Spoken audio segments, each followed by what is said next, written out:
The Book of Genesis. Genesis chapter 1. In the beginning, God created the heavens and the earth. Now the earth was formless and empty.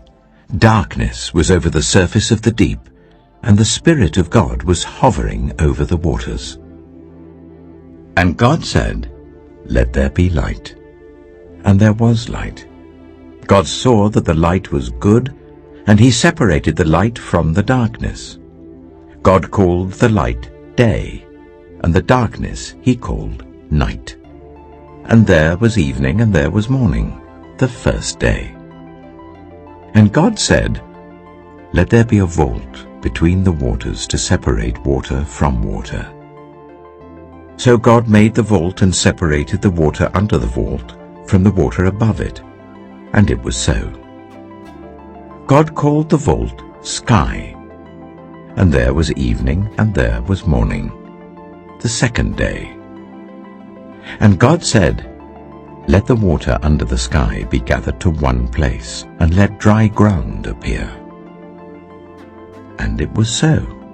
God called the dry ground land, and the gathered waters he called seas. And God saw that it was good. Then God said, "Let the land produce vegetation, seed-bearing plants, and trees on the land that bear fruit with seed in it, according to their various kinds." And it was so.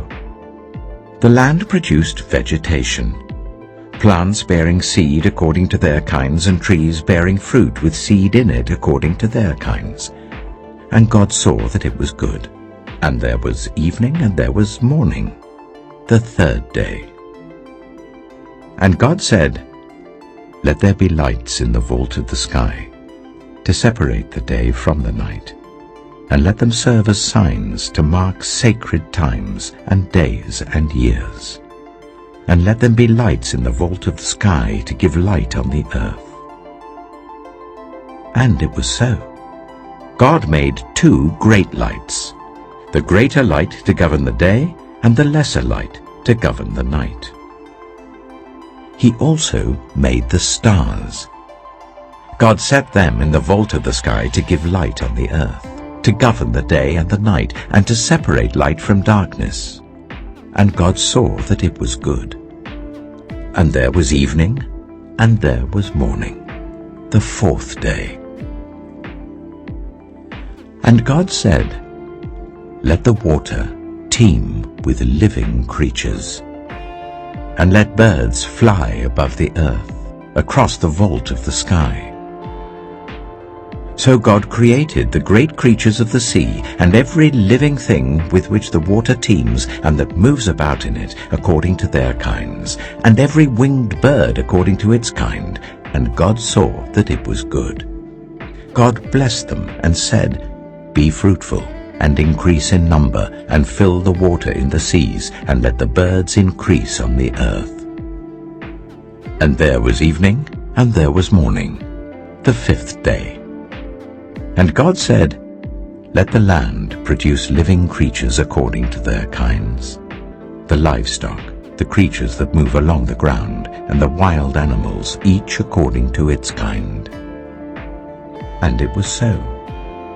God made the wild animals according to their kinds, the livestock according to their kinds, and all the creatures that move along the ground according to their kinds. And God saw that it was good. Then God said, "Let us make mankind in our image, in our likeness, so that they may rule over the fish in the sea and the birds in the sky, over the livestock and all the wild animals, and over all the creatures that move along the ground." So God created mankind in his own image. In the image of God he created them, male and female he created them. God blessed them and said to them, "Be fruitful and increase in number. Fill the earth and subdue it. Rule over the fish in the sea and the birds in the sky, and over every living creature that moves on the ground. Then God said, I give you every seed-bearing plant on the face of the whole earth, and every tree that has fruit with seed in it. They will be yours for food, and to all the beasts of the earth and all the birds in the sky and all the creatures that move along the ground, everything that has the breath of life in it, I give every green plant for food. And it was so. God saw all that he had made, and it was very good. And there was evening and there was morning, the 6th day.